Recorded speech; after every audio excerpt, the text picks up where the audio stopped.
So ಹೀಗೆ ನಾವು variables ನಾವು ಪೈಥಾನ್ ಅಲ್ಲಿ ಡಿಕ್ಲೇರ್ ಮಾಡ್ಲಿಕ್ಕೆ ಯೂಸ್ ಮಾಡ್ತೀವಿ. ಸೊ ಈಗ ನಾವು ಒಂದೊಂದಾಗಿ ಡೇಟಾ ಟೈಪ್ಸ್ ಬಗ್ಗೆ ಕಾನ್ಸಂಟ್ರೇಟ್ ಮಾಡ್ತಾ ಹೋಗಿ. ಸೊ ಯಾವ ಯಾವ ಡೇಟಾ ಟೈಪ್ಸ್ ಇದೆ, ಸೊ ಅದನ್ನ ನಾವು ಹೇಗ್ ಡಿಕ್ಲೇರ್ ಮಾಡೋದು, ಅದನ್ನ ನಾವು ಹೇಗ್ ಯೂಸ್ ಮಾಡ್ತೀವಿ, ಈಗ ನಾವು ಒಂದೊಂದಾಗಿ ತಿಳ್ಕೊಳ್ತಾ ಹೋಗೋಣ. ಸೊ ಮೊದಲನೇ ಡೇಟಾ ಟೈಪ್ ನೀವು ತಿಳ್ಕೊಬೇಕಾಗಿರುವಂತ ಡೇಟಾ ಟೈಪ್ ಅದು ಸ್ಟ್ರಿಂಗ್. ಸೊ ನಿಮ್ಗೆ ಆಲ್ರೆಡಿ ಸ್ಟ್ರಿಂಗ್ ಮೇಲೆ ನಿಮ್ಗೆ ಐಡಿಯಾ ಬಂದ್ಬಿಟ್ಟಿದೆ. ನಾನೀಗ ಮೊದಲನೇ ಡೇಟಾ ಟೈಪ್ ನಾನು ನಿಮ್ಗೆ ತೋರಿಸ್ತಾ ಹೋಗ್ತೇನೆ.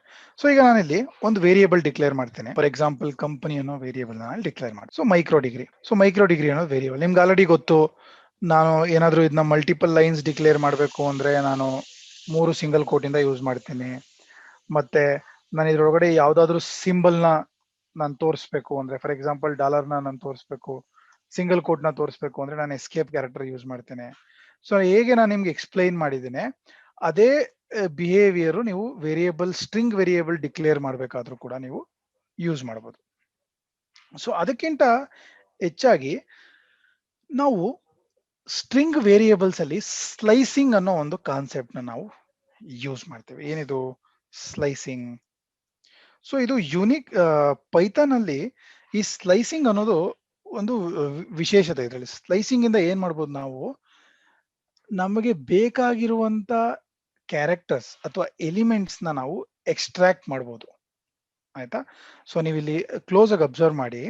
ನಾನು ಇಲ್ಲಿ ಏನ್ ಮಾಡ್ತೀನಿ, ಕಂಪನಿ ಅನ್ನೋ ವೇರಿಯೇಬಲ್ ನ ನಾನಿಲ್ಲಿ ಜಸ್ಟ್ ಪ್ರಿಂಟ್ ಮಾಡ್ತೇನೆ. ಮೊದಲನೇದಾಗಿ ನಾನೊಂದು ಕಂಪನಿ ಅನ್ನೋ ವೇರಿಯೇಬಲ್ ನ ಪ್ರಿಂಟ್ ಮಾಡ್ತೇನೆ. ಸೊ ಇದು ಹೇಗಾಗುತ್ತೆ ಪ್ರಿಂಟ್ ಮಾಡಿದಾಗ, ಜಸ್ಟ್ ನಿಮ್ಗೊಂದು ಮೈಕ್ರೋ ಡಿಗ್ರಿ ಅಂತ ಪ್ರಿಂಟ್ ಆಗುತ್ತೆ. ಸೊ ನಾನು ಇದನ್ನೇ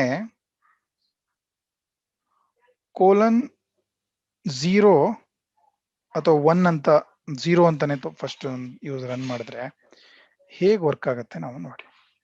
ಸೊ ಏನಾಗ್ತಿದೆ, ನಿಮ್ಗೆ ಕೇವಲ ಎಂ ಅನ್ನೋ ಲೆಟರ್ ಮಾತ್ರ ಡಿಸ್ಪ್ಲೇ ಆಗ್ತಿದೆ. ಸೊ ಇದ್ರ ಅರ್ಥ ಏನು, ಪೈಥಾನ್ ಅಲ್ಲಿ ನೀವು ಒಂದು ಸ್ಟ್ರಿಂಗ್ ನ ರೆಪ್ರೆಸೆಂಟ್ ಮಾಡಿದ್ರೆ ವೇರಿಯೇಬಲ್ ಅಲ್ಲಿ ಅದು ಪ್ರತಿಯೊಂದು ಕ್ಯಾರೆಕ್ಟರಿಗೂ ಅದು ನಂಬರ್ ಕೊಟ್ಟಿರುತ್ತೆ.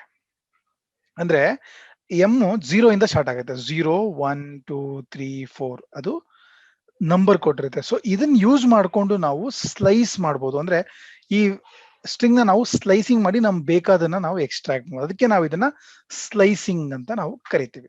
ಸೊ ಇಲ್ಲಿ ನಾನು 0 ಯೂಸ್ ಮಾಡಿದ್ರೆ 1 ಲೆಟರ್ ಮಾತ್ರ ಬರ್ತಿದೆ. ಸೊ ಹಾಗಾದ್ರೆ ನಾನು ಇದನ್ನ 0 to 4 ಎಕ್ಸ್ಟ್ರಾಕ್ಟ್ ಮಾಡಬೇಕು. ಹಾಗೆ ಹೇಗೆ ಮಾಡೋದು, ಅಥವಾ 0 to 5 ಎಕ್ಸ್ಟ್ರಾಕ್ಟ್ ಮಾಡಬೇಕು. ಸೊ ನೀವು ಈ ಕೋಲನ್ ಯೂಸ್ ಮಾಡ್ಕೊಂಡು ನೀವು 0 ಇಂದ 5 ವರ್ಗೂ ಅಂತ ನೀವು 0 to 5 ಅಂತ ಕೊಟ್ರೆ ನಿಮ್ಗೆ ಸ್ಟ್ರಿಂಗ್ ಅಲ್ಲಿರೋ 5 ಲೆಟರ್ಸ್ ನಿಮ್ಗೆ ಎಕ್ಸ್ಟ್ರಾಕ್ಟ್ ಆಗುತ್ತೆ. ಹಾಗಾದ್ರೆ ನಾನಿಲ್ಲಿ 6 ಇಂದ ಸ್ಟಾರ್ಟ್ ಮಾಡ್ತೇನೆ. ಆಯ್ತಾ? 6 ಇಂದ ಸ್ಟಾರ್ಟ್ ಮಾಡಿ ಕೋಲನ್ ಕೊಟ್ಟು ಹಾಗೆ ಬಿಟ್ಬಿಡ್ತೇನೆ. ಇಲ್ಲ ಏನು ಬೇರೆ ಏನು ಕೊಡಲ್ಲ. ಓಕೆ, ಈಗ ನಾನು ರನ್ ಮಾಡ್ತೇನೆ. ಸೊ ಏನಾಗ್ತಿದೆ ಇಲ್ಲಿ, 0 1 2 3 4 5 6 ಎಲ್ಲಿಂದ ಸ್ಟಾರ್ಟ್ ಆಗ್ತಿದೆ, ಇ ಇಂದ ಸ್ಟಾರ್ಟ್ ಆಗ್ತಿದೆ.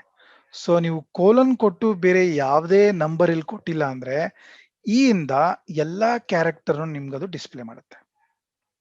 ಸೊ ನಾನು ಏನ್ ಮಾಡ್ತೀನಿ, ಇದನ್ನ ರಿಮೂವ್ ಮಾಡೋ ಬದಲು ನಾನಿಲ್ಲಿ ನಿಮ್ಗೆ ಒಂದೊಂದಾಗಿ ತೋರಿಸ್ತಾ ಹೋಗ್ತೇನೆ. ಸೊ ನಾನಿಲ್ಲಿ ವಿತ್ ಕಮೆಂಟ್ ನಾನಿಲ್ಲಿ ಡೆವಲಪರ್ ಕಮೆಂಟ್ ಕೂಡ ಹಾಕ್ತೀನಿ. Slicing first letter. Okay, so ನೀವು 0 ಅಂತ ಟೈಪ್ ಮಾಡಿದ್ರೆ ಸ್ಲೈಸಿಂಗ್ ಫಸ್ಟ್ ಲೆಟರ್. ಸೊ ಅದೇ ತರ slicing 0 to 5th letters. Okay, ಅದನ್ನ ಹೇಗೆ ಸ್ಲೈಸ್ ಮಾಡೋದು ನೀವು ನೋಡಿ. ಇಲ್ಲಿ ರಾಕೇಶ್ ಅವ್ರು ಹೇಳ್ದಂಗೆ ನಾನು ನಿಮ್ಗೆ ಇದು ಹೇಗೆ ವರ್ಕ್ ಆಗುತ್ತೆ ಅಥವಾ ಹೆಂಗೆ ಇದು ವರ್ಕ್ ಆಗುತ್ತೆ ಅಂತ ತೋರಿಸ್ಲಿಕ್ಕೆ ನಾನು ಪ್ರಿಂಟ್ ಯೂಸ್ ಮಾಡಿ ನಿಮ್ಗೆ ಕನ್ಸೋಲ್ ಅಲ್ಲಿ ಪ್ರಿಂಟ್ ಮಾಡ್ತೀನಿ. ಸೊ ಅದಕ್ಕೆ ಈಗ ಅರ್ಥ ಆಗ್ತದೆ ನಿಮ್ಗೆ ಯಾಕೆ ನಾವು ಅಷ್ಟು ಎಕ್ಸ್ಟೆನ್ಸಿವ್ ಆಗಿ ಪ್ರಿಂಟ್ ನಾವು ನಿಮ್ಗೆ ಹೇಳ್ಕೊಡ್ತೀವಿ, ಅದರಿಂದ ಯೂಸ್ ಏನು ಅಂತ ನಿಮ್ಗೆ ಗೊತ್ತಾಗ್ತದೆ. ಸೊ 0 to 5 ಅಂತ ಕೊಟ್ರೆ ಏನಾಗುತ್ತೆ, ನಿಮ್ಗೆ 5 ಲೆಟರ್ಸ್ ಎಕ್ಸ್ಟ್ರಾಕ್ಟ್ ಆಗುತ್ತೆ. ಸೊ ಅದೇ ತರ slicing all the letters from 5th letter. Okay, ಇದನ್ನ ಹೇಗೆ ಮಾಡೋದು, ಪ್ರಿಂಟ್ ಆಫ್ ಕಂಪನಿ 5th ಇಂದ ಜಸ್ಟ್ ಒಂದು ಕೋಲನ್ ಕೊಟ್ಟು ಬಿಟ್ರೆ ಅದು ಅಲ್ಲಿಂದ ಎಲ್ಲಾ ಲೆಟರ್ಸ್ ನ ಎಕ್ಸ್ಟ್ರಾಕ್ಟ್ ಮಾಡುತ್ತೆ. ಸೊ ಈ ಮೂರನ್ನ ಮೊದಲನೇದಾಗಿ ನಾವು ಅರ್ಥ ಮಾಡ್ಕೊಳ್ಳುವ. ಈಗ ರನ್ ಮಾಡ್ತೀನಿ ನಾನು. ಸೊ ಫಸ್ಟ್ ಲೆಟರ್ 5 ಲೆಟರ್ಸ್ ಮತ್ತೆ ಫಿಫ್ತ್ ಇಂದ ಎಲ್ಲ ಲೆಟರ್ಸ್. ನೆನಪಿರ್ಲಿ, ಇಂಡೆಕ್ಸ್ ಸ್ಟಾರ್ಟ್ ಆಗೋದು 0 ಇಂದ. ಹಾಗಾದ್ರೆ ನೀವು ಇಲ್ಲಿ ನೋಡಿ, ನಾನೇನಾದ್ರೂ ಈ 5 ಜಾಗಕ್ಕೆ ಒಂದು ದೊಡ್ಡ ಬಿಗ್ ನಂಬರ್ ಮೆನ್ಷನ್ ಮಾಡಿದ್ರೆ, ಇಷ್ಟು ಲೆಟರ್ಸ್ ಇದೆಯಾ ನಮ್ಮ ಹತ್ರ? ಖಂಡಿತ ಇಷ್ಟು ಲೆಟರ್ಸ್ ಇಲ್ಲ. ವರ್ಕ್ ಆಗುತ್ತಾ? ಏನಾದ್ರು ಇಶ್ಯೂ ಬರುತ್ತಾ? ಅಥವಾ ಏನಾದ್ರು ಅಡಿಷನಲ್ ಡೇಟಾ ಏನಾದ್ರು ಬಂದ್ಬಿಡುತ್ತಾ ಅಲ್ಲಿ? ಚೆಕ್ ಮಾಡಿ, ಏನೂ ಆಗಲ್ಲ. ಸೊ ಏನಾಗುತ್ತೆ, ಎಲ್ಲಿವರೆಗೂ ಫಿಫ್ತ್ ಇಂದ ಎಷ್ಟಿದೆ? 1 2 3 4 5 6 ಲೆಟರ್ಸ್ ಇದೆ. ಸೊ ಅಲ್ಲಿಂದ ಅಲ್ಲಿವರೆಗೂ ಎಷ್ಟು ಲೆಟರ್ ಇದೆ ಅಷ್ಟು ಪ್ರಿಂಟ್ ಮಾಡುತ್ತೆ, ಮಿಕ್ಕದ ನಂಬರ್ನ ಅದು ಇಗ್ನೋರ್ ಮಾಡುತ್ತೆ. ಸೊ ನೀವು ಎಕ್ಸ್ಟ್ರಾ ನಂಬರ್ ಕೊಡೋದ್ರಿಂದ ಏನು ಪ್ರಾಬ್ಲಮ್ ಆಗೋದಿಲ್ಲ. ಓಕೆ. ಸೊ ಅದೇ ತರ ನೆಗೆಟಿವ್ ನಂಬರ್ಸ್ ಯೂಸ್ ಮಾಡಿದ್ರೆ ಏನಾಗುತ್ತೆ? Slicing string in reverse order. ಹೇಗೆ ನಾನು ರಿವರ್ಸ್ ಆರ್ಡರ್ ಇಂದ ಸ್ಲೈಸ್ ಮಾಡೋದು ಅದನ್ನ ನಾವು ಇಲ್ಲಿ ನೋಡೋದು. ಸೊ ಕಂಪನಿ ಏನ್ ಮಾಡ್ತೀನಿ, ನಾನು ಇಲ್ಲಿ -1 ಅಂತ ಕೊಡ್ತೀನಿ. ಮೊದಲನೇದಾಗಿ -1 ಅಂತ ನಾನು ಕೊಡ್ತೇನೆ. ಓಕೆ, ನೋಡಿ ಇಲ್ಲೇನಾಗ್ತಿದೆ, ಇಲ್ಲಿ ನೋಡಿ, ಇದು ID ಸ್ಪೆಷಲ್ ಏನೋ ಇಲ್ಲೇನೋ ರೆಡ್ ಕಲರ್ ತೋರಿಸ್ತಿದೆ. ಅಲ್ಲಿಗೆ ಹೋಗಿ ನೀವು ಹೈಲೈಟ್ ಮಾಡಿದ್ರೆ ಅದು ನಿಮ್ಗೆ ಎರರ್ ಮೆಸೇಜ್ ತೋರಿಸುತ್ತೆ. ಅದೇ ನೀವು ಕಮಾಂಡ್ ಪ್ರಾಂಪ್ಟ್ ಅಲ್ಲಿ ಪ್ರೋಗ್ರಾಮ್ ಮಾಡ್ತಿದ್ರೆ, ಈಗಿದ್ರು ಕಮಾಂಡ್ ಪ್ರಾಂಪ್ಟ್ ಓಪನ್ ಮಾಡಿ ತೋರಿಸ್ತೀನಿ ನಾನು. ಸೊ ನಿಮ್ಗೆ ID ಸ್ಪೆಷಾಲಿಟಿ ಗೊತ್ತಾಗ್ಲಿ ಅಂತ ನಾನು ಇದನ್ನ ತೋರಿಸ್ತಿದ್ದೇನೆ. ಸೊ ಕಮಾಂಡ್ ಪ್ರಾಂಪ್ಟ್ ಅಲ್ಲಿ ಫಾರ್ ಎಕ್ಸಾಂಪಲ್ ವ್ಯಾರ್ ಅನ್ನೋ ವೇರಿಯೇಬಲ್ ನಾನು ಡಿಕ್ಲೇರ್ ಮಾಡ್ತೀನಿ, where = 12. Okay, so print of where 1 ಅಂತ ಕೊಟ್ಬಿಡ್ತೀನಿ ನಾನು. ಏನಾಗುತ್ತೆ, ವೇರಿಯೇಬಲ್ ನಾಟ್ ಡಿಫೈನ್ಡ್ ಅಂತ ಬರುತ್ತೆ ಕನ್ಸೋಲ್ ಅಲ್ಲಿ. ಆದ್ರೆ ನಿಮ್ಮ ID ಇಲ್ಲಿ ಏನಾಗುತ್ತೆ, ಅದು ಇಲ್ಲೇ ಎರರ್ ತೋರ್ಸಕ್ ಶುರು ಮಾಡುತ್ತೆ, ಅನ್ರಿಸಾಲ್ವ್ಡ್ ರೆಫರೆನ್ಸ್ ಕಂಪನಿ. ಸೊ ಇಲ್ಲಿ ನಾನು ವೇರಿಯೇಬಲ್ ನೇಮ್ ಸರಿಯಾಗಿ ಬರ್ದಿಲ್ಲ. ಸೊ ಇದೇ ಸ್ಪೆಷಾಲಿಟಿ ಡೆವಲಪರ್. ಯಾಕೆಂದ್ರೆ ನಾವು ನಮ್ಮ ಪ್ರೊಡಕ್ಷನ್ ಎನ್ವೈರನ್ಮೆಂಟ್ ಅಲ್ಲಿ ನಾವು ಈ ತರ ಸಿಂಪಲ್ ಕಮಾಂಡ್ಸ್ ಬರೆಯೋದಿಲ್ಲ, ನಾವು ದೊಡ್ಡ ಫಂಕ್ಷನಾಲಿಟೀಸ್ ಬರೀತೀವಿ. ಫಾರ್ ಎಕ್ಸಾಂಪಲ್, ನೀವು ಅಮೆಝಾನ್ ಅಲ್ಲಿ ಯಾರಾದ್ರೂ ಕಸ್ಟಮರ್ ಇನ್ಸ್ಟಾಗ್ರಾಮ್ ಅಲ್ಲಿ ಯಾವ್ದಾದ್ರು ಒಂದು ಪ್ರಾಡಕ್ಟ್ ಲೈಕ್ ಮಾಡಿದ್ರೆ ಅದನ್ನ ನೀವು ಎಕ್ಸ್ಟ್ರಾಕ್ಟ್ ಮಾಡಿ ಅದಕ್ಕೆ ಒಂದು ಅಡ್ವರ್ಟೈಸ್ಮೆಂಟ್ ಕ್ರಿಯೇಟ್ ಮಾಡಿ ಆ ಕಸ್ಟಮರ್ಸ್ಗೆ ನೀವು ಒಂದು ಇನ್ಫಾರ್ಮೇಶನ್ ಪಾಸ್ ಮಾಡಬೇಕು ಅಂದಾಗ ನೀವು ಕೆಲವು ದೊಡ್ಡ ಲೈನ್ಸ್ ನ ಬರೀತೀರಾ, ಒಂದು 100 ಲೈನ್ 200 ಲೈನ್. ಸೊ ಅವಾಗ ಏನಾಗುತ್ತೆ, ಯಾವ್ದಾದ್ರು ಅದ್ರಲ್ಲಿ ಏನಾದ್ರು ಎರರ್ಸ್ ಇದ್ರೆ ಅದೆಲ್ಲ ಇದ್ರೆ ನೀವು ಕೋಡಿಂಗ್ ಮಾಡ್ಬೇಕಾದ್ರೆ ನಿಮ್ಗೆ ಅದು ಗೊತ್ತಾಗ್ಬೇಕು. ನೀವು ಅದು ಎಕ್ಸಿಕ್ಯೂಟ್ ಮಾಡಿದಾಗ ಗೊತ್ತಾದ್ರೆ ಮತ್ತೆ ನಿಮ್ಗೆ ಅದು ಟೈಮ್ ಹಿಡಿಯುತ್ತೆ.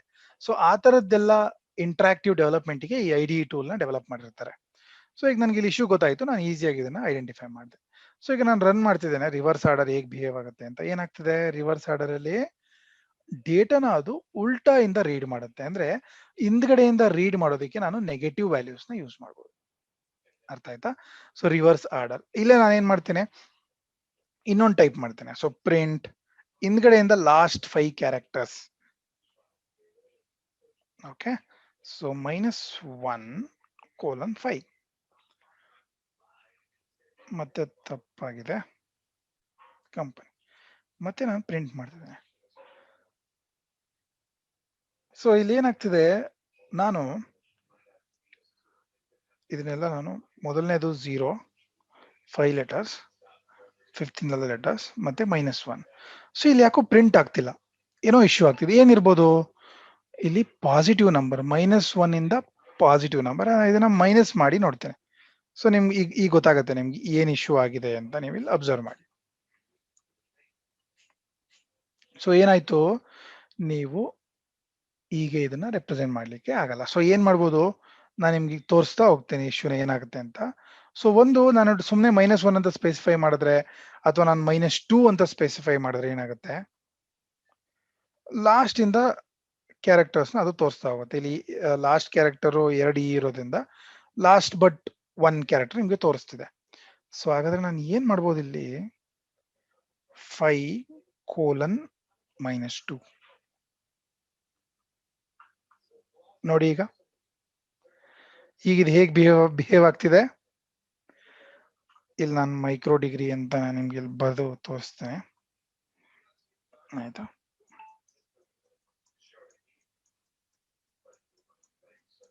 ಆಯ್ತಾ? ಸೊ ಫಿಫ್ತ್ ಇದು ಸ್ಟಾರ್ಟಿಂಗ್ ಕ್ಯಾರೆಕ್ಟರ್ 5th 1 2 3 ಸಾರಿ 0 1 2 3 4 5 ಕರೆಕ್ಟಾ? ಇದು actually small D. So 5th ಇಲ್ಲಿಂದ ಸ್ಟಾರ್ಟ್ ಆಗಿದೆ. ಎಲ್ಲಿವರೆಗೂ ಇದು ಎಂಡ್, ಎಲ್ಲಿವರೆಗೂ ಇದು ಹೋಗ್ಬೇಕು, -1 -2. ಸೊ ಅವಾಗ ಏನಾಗುತ್ತೆ, ಕೇವಲ ಇಷ್ಟು ಲೆಟರ್ ಪ್ರಿಂಟ್ ಆಗುತ್ತೆ. ಸೊ ರಿಮೆಂಬರ್, ನೀವು ನೆಗೆಟಿವ್ ವ್ಯಾಲ್ಯೂಸ್ ಯೂಸ್ ಮಾಡ್ಬೇಕಾದ್ರೆ ನೀವು ಸ್ಟಾರ್ಟಿಂಗ್ ಪೊಸಿಷನ್ ನೆಗೆಟಿವ್ ಕೊಟ್ರೆ ಅದು ಕೇವಲ ನಿಮ್ಗೆ ಆ ಲೆಟರ್ ಮಾತ್ರ ಎಕ್ಸ್ಟ್ರಾಕ್ಟ್ ಮಾಡುತ್ತೆ. ಆದ್ರೆ ನೀವು ಇಲ್ಲಿಂದ ಇಲ್ಲಿವರೆಗೂ ಎಕ್ಸ್ಟ್ರಾಕ್ಟ್ ಮಾಡಬೇಕು, ಲಾಸ್ಟ್ ಬಟ್ ಒನ್ ಕ್ಯಾರೆಕ್ಟರ್ ವರೆಗೂ ಎಕ್ಸ್ಟ್ರಾಕ್ಟ್ ಮಾಡಬೇಕು ಅಂದ್ರೆ ನಿಮ್ಮ ಸ್ಟಾರ್ಟಿಂಗ್ ನೀವು ಪಾಸಿಟಿವ್ ಆಗಿರ್ಬೇಕು. ಸೊ ಈ ಎಲ್ಲ ವೇಸ್ ಇಂದ ನಾವು ಸ್ಲೈಸಿಂಗ್ ಆಪರೇಷನ್ ನಾವು ಸ್ಟ್ರಿಂಗ್ ಮೇಲೆ ಮಾಡ್ತೀವಿ. ಸೊ ಈಗ ನೀವು ನನಗೆ ಕ್ವಶನ್ ಕೇಳ್ಬೋದು, ಲೈಕ್ ಎಲ್ಲಿ ಯೂಸ್ ಮಾಡ್ತೀವಿ ನಾವು ಇದನ್ನೆಲ್ಲ, ಎಲ್ಲಿ ಯೂಸ್ ಮಾಡ್ತೀವಿ, ಯಾಕೆ ಯೂಸ್ ಮಾಡ್ತೀವಿ, ನಮ್ಗೆ ಏನಕ್ಕೆ ಬೇಕಿದು, ಯಾವ ಪ್ರೋಗ್ರಾಮ್ ಅಲ್ಲಿ ಯೂಸ್ ಆಗತ್ತೆ ಅಂತೆಲ್ಲ ನೀವು ಕೇಳ್ಬೋದು.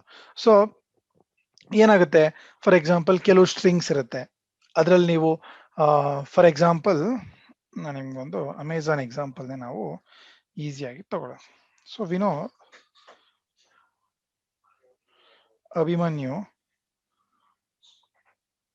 ಅಭಿಮನ್ಯು ಎಂ ಅಂತ ಒಂದು ವರ್ಡ್ ಇರುತ್ತೆ.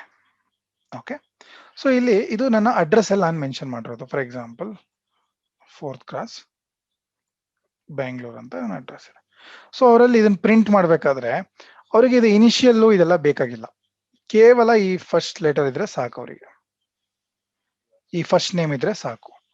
ಸೊ ಅವಾಗ ಏನ್ ಮಾಡ್ಬೋದು, ನೀವು ಇದನ್ನ ಒಂದು ಫುಲ್ ಸ್ಟ್ರಿಂಗ್ ಆಗಿ ಸ್ಟೋರ್ ಮಾಡಿರ್ತೀರ ನೀವು ಅಂದ್ರೆ, ನೀವು ಕೇವಲ ಇಷ್ಟನ್ನ ಮಾತ್ರ ಎಕ್ಸ್ಟ್ರಾಕ್ಟ್ ಮಾಡ್ಬೇಕಾಗಿ ಬರುತ್ತೆ, ಸ್ಲೈಸ್ ಮಾಡಬೇಕು, ನೀವು ಇಷ್ಟನ್ನ ಮಾತ್ರ ಎಕ್ಸ್ಟ್ರಾಕ್ಟ್ ಮಾಡಬೇಕು. ಅಂತ ಟೈಮಲ್ಲಿ ನೀವು ಈ ಫೀಚರ್ಸ್ ನ ಯೂಸ್ ಮಾಡಿಕೊಂಡು ನೀವು ಸ್ಲೈಸಿಂಗ್ ಮತ್ತೆ ಡೈಸಿಂಗ್ ನ ಮಾಡಬಹುದು.